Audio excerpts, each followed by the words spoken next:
Madam President, the President of the 88th session of the UN General Assembly, Madam Annalena Baerbock, Secretary General of the United Nations, Antonio Guterres, Excellencies, Heads of State and Government, distinguished delegates, ladies and gentlemen.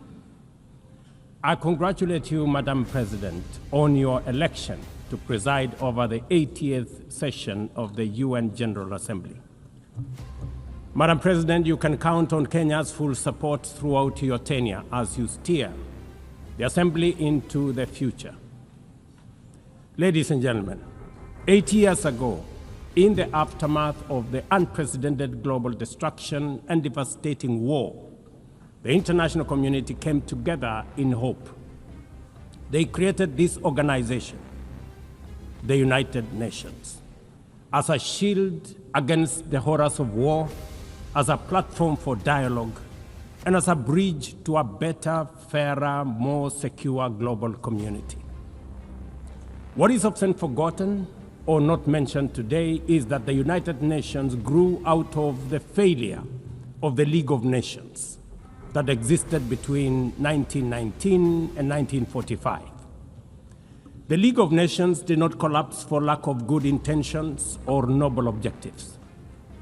Formed at the end of the First World War and as part of the Treaty of Versailles, it was humanity's first attempt to build a permanent international organization to stop aggression and war and bring nations together. Its ambitions were to achieve collective global security, disarmament, peaceful dispute resolution, and cooperation on humanitarian and social issues. Despite these ideals, the League of Nations failed. The United States never joined, other great powers came and went, and without enforcement authority, its condemnation carried little weight. When Japan invaded Manchuria, when Italy marched into Ethiopia, and when Hitler openly defied its rules, the League stood by, helpless and powerless. By the late 1930s, its credibility had collapsed, and with the outbreak of the World War II, it was rendered irrelevant. Madam President, this history is both a lesson and a warning. Institutions rarely fail because they lack vision or ideals. More often, they drift into irrelevance when they do not adapt, when they hesitate to act, and when they lose legitimacy. To remain relevant, institutions must be reimagined, must be reformed, renewed, and aligned with emerging realities. 8 decades ago, the founders of the UN sought to correct the failures of the League of Nations by creating a stronger, more inclusive organization anchored in the principles of, and I quote, "We the people of the United Nations, determined to save succeeding generations from the scourge of war," end of quote. Today, we are gathered for the UN at 80. The question is unavoidable. Is the United Nations relevant to the demands of our time? Can it continue to serve humanity in the face of current realities? Or has it become a relic of a bygone era? Madam President, Excellencies, we meet against a grim global backdrop. Conflict rages in Eastern Europe, the Middle East, the Sahel, the Horn of Africa, and beyond. Climate disasters grow fiercer by the day. Inequality deepens, pandemics loom, and technological disruptions outpaces governance. Instead of trust, mistrust is spreading. Instead of solidarity, fragmentation is taking root. In place of hope, anxiety fills our global community. We are living, to borrow from the words of the founders of this institution, not in larger freedom, but in growing uncertainty. At this moment of turbulence, when we most need a strong United Nations, the organization faces its deepest crisis in credibility and capacity. Funding cuts have paralyzed its operations. Bureaucracy has slowed its response.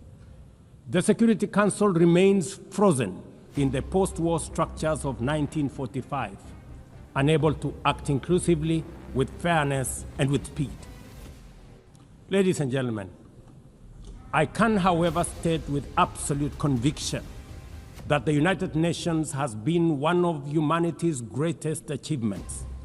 For 8 decades, it has held back the specter of global war, calmed conflicts from Cambodia to Liberia, and stood guard in some of the world's most dangerous places through the courage of its peacemakers and peacekeepers. Few institutions in humanity's history can claim such a legacy.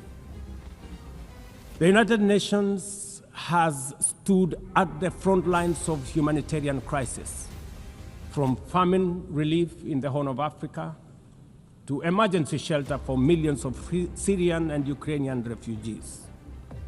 It was at the forefront in the eradication of smallpox, coordinated global responses to HIV and AIDS, Ebola, and COVID-19, and continues to champion universal vaccination. Its agencies have advanced women's rights, protected children, safeguarded refugees, and set global norms on everything from disarmament to climate action. The UN Sustainable Development Goals remain a shared blueprint for human progress. These are achievements no nation could have achieved alone, however rich, however great, or however powerful. And yet, every institution, no matter how noble its origins or impactful its legacy, must adapt to changing times or slide into irrelevance. Today, the United Nations stands at a crossroads of renewal on one hand or decay on another. Put differently, after 80 years, the rhymes of time are calling on us to reimagine the original promise that inspired the founding of the United Nations, and that is the quest for global peace, development, and human rights. But this call must now be answered in a global context that is profoundly different from the post-war era in which the UN was conceived then. We would be denying the cold, hard truth if we say that the United Nations is delivering as it should. On peace and security, its voice is too often drowned by the rivalries of great powers, while some nations simply ignore its resolutions and do as they please. Too often, the UN's blue helmet, once a symbol of moral authority, no longer commands the same respect. From the conflicts in Gaza to Ukraine, to the crisis in Sudan, DRC Congo, Somalia, and the Sahel, we see actors proceed undeterred by the United Nations calls. Excellencies, ladies and gentlemen, Kenya speaks from the experience of a nation deeply invested in multilateralism. For decades, we have placed our troops and police in harm's way for peacekeeping missions across Africa and beyond, from Somalia to Democratic Republic of Congo, from South Sudan to most recently in our neighborhood here in Haiti.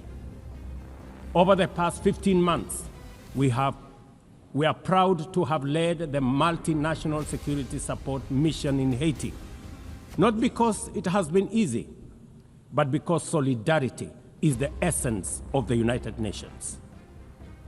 Madam President, the mandate of the MSS mission is coming to an end in a few days.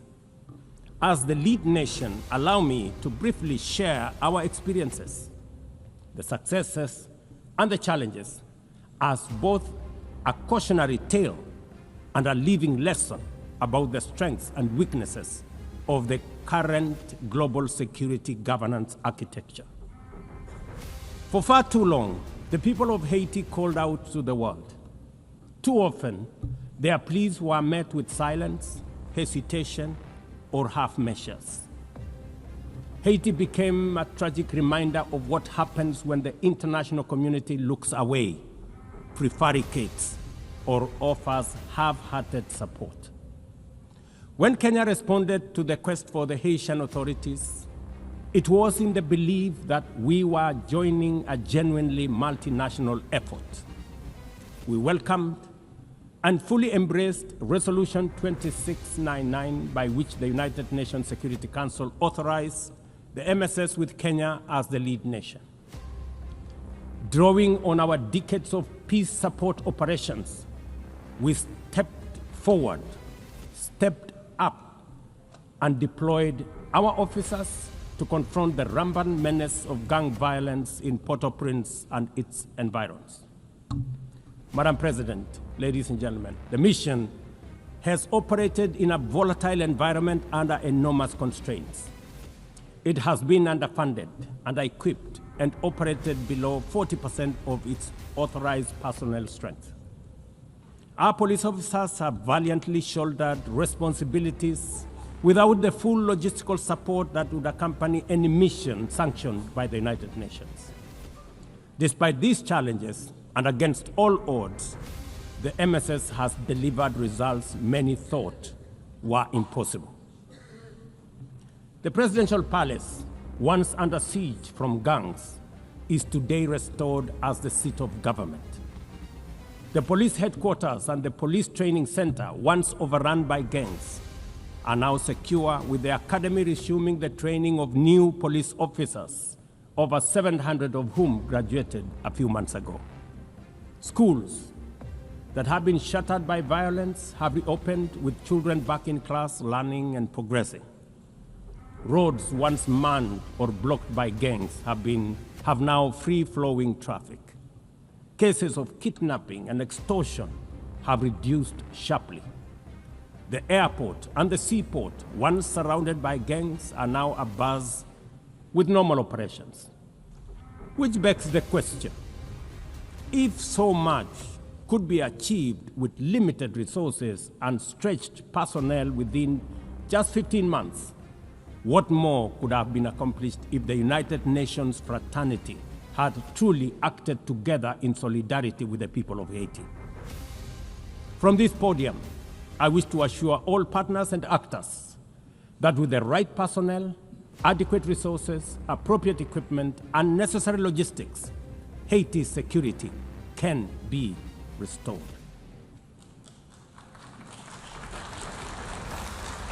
Gangs can be neutralized and the safety of streets, schools, hospitals, and homes secured. The continued harassment, abductions, and criminal acts undermining the lives of Haitians are unacceptable, unjustifiable, and must be stopped by this organization, the United Nations. Madam President, as the UN Security Council deliberates on the next steps, we must not lose sight of the fact that the situation in Haiti demands sustained, coordinated, and undivided international attention. A careful and orderly transition from MSS is essential to consolidate the hard-won gains so far achieved. I urge the Security Council and all partners to remain steadfast in ensuring that Haiti moves forward on a path of peace, stability, and renewal. Ladies and gentlemen, on human rights, our principle is clear and unwavering. The protection of civilians and respect for humanitarian law cannot be applied selectively. We cannot condemn suffering in one place and turn a blind eye in another. Kenya is gravely concerned by the humanitarian catastrophe in Gaza and by the immense suffering of civilians caught in the devastation of disproportionate military operations. At the same time, we call for the unconditional release of Israeli hostages. In line with the African Union and United Nations resolutions, we also call for a permanent ceasefire, for strict adherence to international humanitarian law, and for the launch of a credible political process. Only through such a process can the vision of a two-state solution be realized, where Israel and Palestine live side by side in peace, security, and stability. Kenya is equally deeply troubled by the worsening humanitarian situation in Sudan, where innocent citizens are caught in the crossfire of a needless war.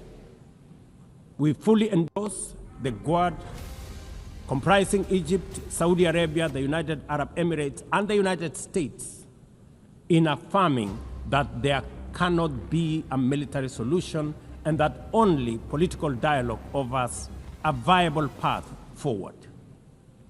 We join the Quad in urging all parties, including SAF, RSF, and the external actors, to respect Sudan's sovereignty, unity, and territorial integrity, and firmly reject any attempts to divide the country, reaffirming our unwavering support for a unified Sudan for the benefit of all its people. Excellencies, distinguished delegates, those who look to the future with a clear vision know that climate change is not only the single greatest threat of our age, but also one of the greatest transformation opportunities of our time. The global stocktake has made it plain that the world is off track. Current national determined contributions are steering us towards temperature rises far beyond any safe threshold. This is the difference between survival on one hand and devastation for millions across the world on the other. Kenya and Africa are not passive victims of this crisis. We are taking bold steps showing that climate action is not only possible, but can also be the foundation for inclusive growth. We are building a climate-resilient society by embedding adaptation into every sector, from agriculture and energy to infrastructure and livelihoods, to sustainable mining and artificial intelligence.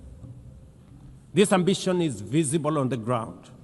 Today, 93% of Kenya's electricity comes from renewable sources: geothermal, wind, solar, and hydro. We are expanding investments in e-mobility, climate-smart agriculture, clean cooking solutions, and green manufacturing. We are also pioneering nature-compatible solutions such as sustainable waste management and circular economy interventions. Africa, too, is uniting its voice. In 2023, in Nairobi, we hosted the inaugural Africa Climate Summit, where the continent adopted the Nairobi Declaration on Climate Action and Call to Action. Just 2 weeks ago, in Addis Ababa, Africa came together once more at the second Africa Climate Summit to reaffirm our commitment and strengthen our ambition for climate-positive growth. We declared Africa not just as a victim of the crisis, but as a source of solutions, with climate action driving economic growth, transformation, and job creation for our communities. Ambition, ladies and gentlemen, cannot stand on willpower alone. Implementing our new NDCs will require $56 billion. That is why we call on the global community to unlock the $300 billion agreed at Baku, and to accelerate negotiations towards the new $1.3 trillion goal under the Baku-Belém roadmap. Without affordable finance and without reform of the international financial architecture, the promise of climate action in Africa will remain constrained. Madam President, in the aftermath of World War II, the Bretton Woods institutions were created to stabilize the global economy and rebuild war-torn Europe. At that time, their design reflected the power and interests of the victorious nations, who were also their primary shareholders and beneficiaries. The IMF was tasked with upholding the gold standard exchange rate system, while the World Bank was established to finance Europe's reconstruction. Both have since evolved into development finance institutions, but their structures, decision-making, and governance remains dominated by wealthy nations. Today, the global context is vastly different. The global standard collapsed 5 decades ago, and Europe has long since been rebuilt.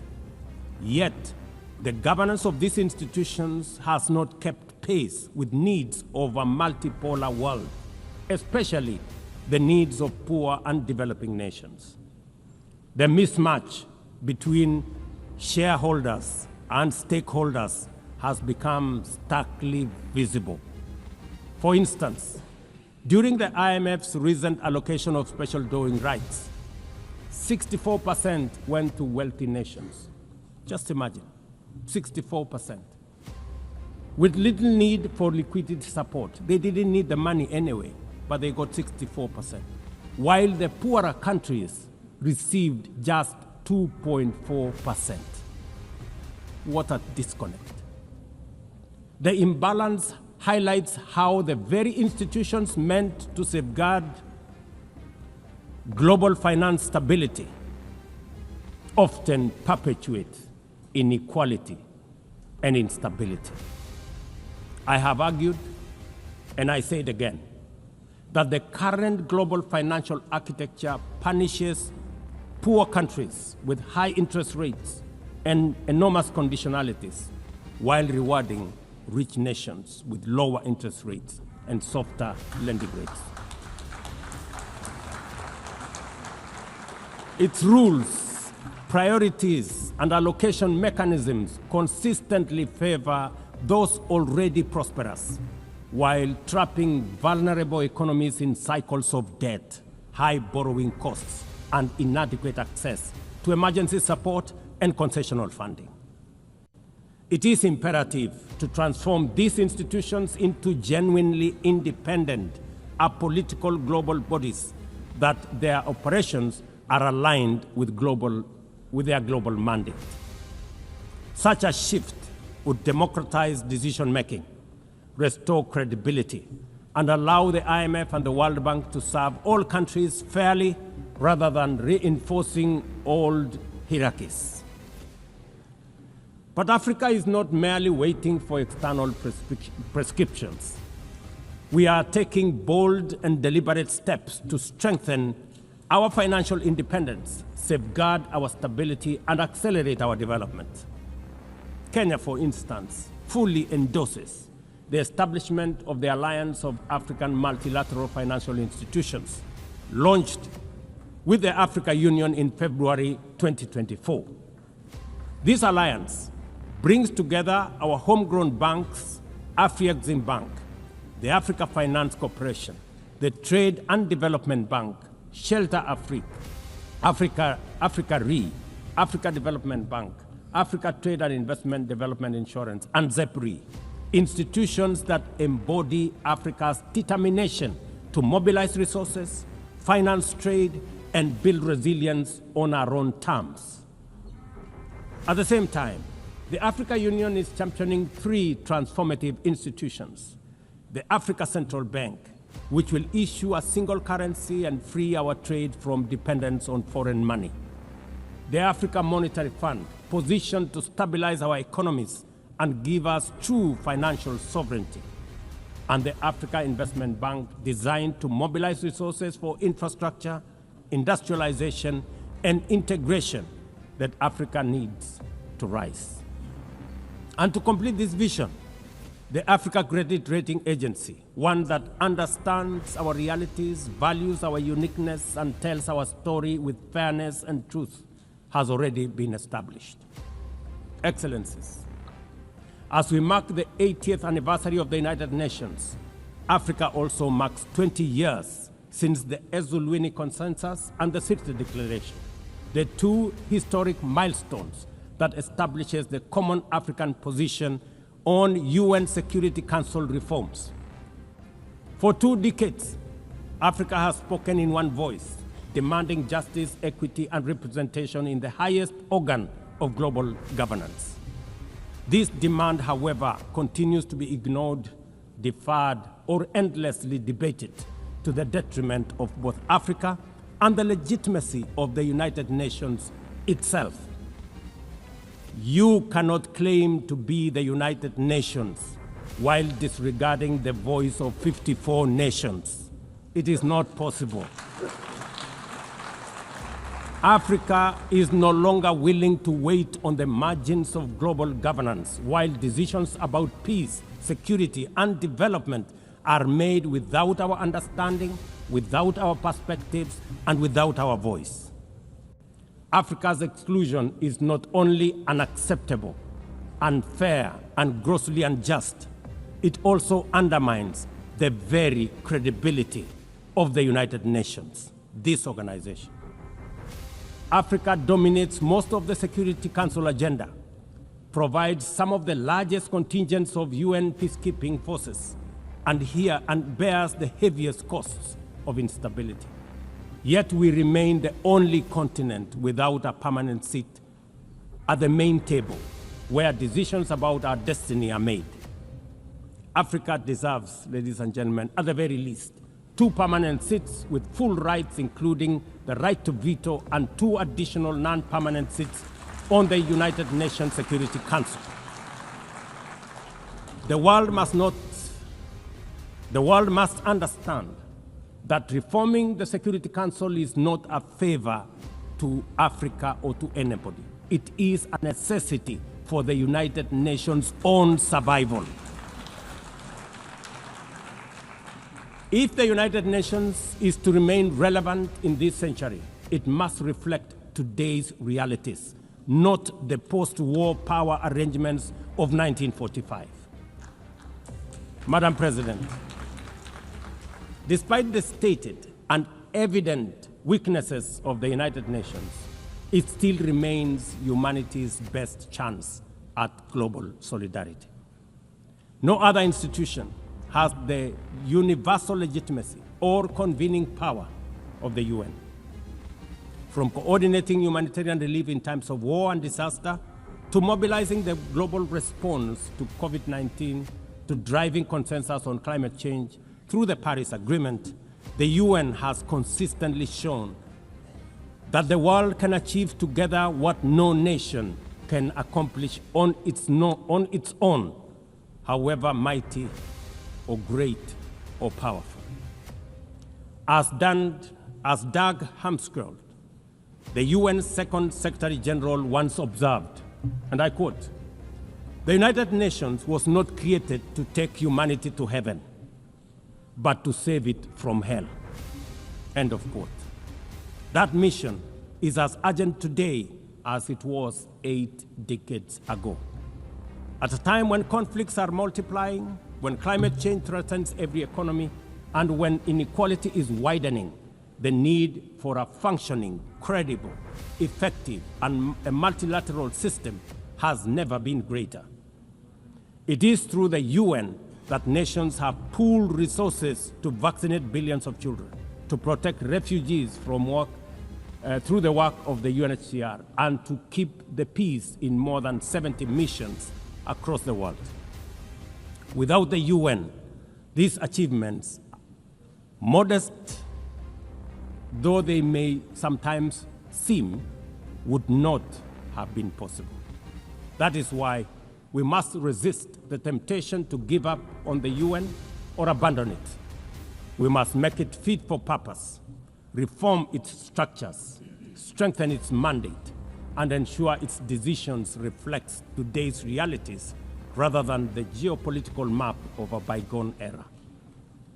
As one of the hosts of the UN headquarters and the only one in the Global South, Kenya stands ready to do its part to enable the organization to go through this phase of renewal successfully as envisaged by the Secretary General under UN 80 reforms.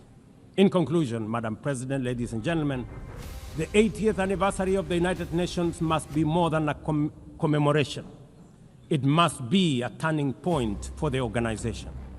Let us seize this moment to reimagine and rebuild the UN into a body that commands legitimacy, responds with speed, and delivers justice for all. I thank you, and God bless you.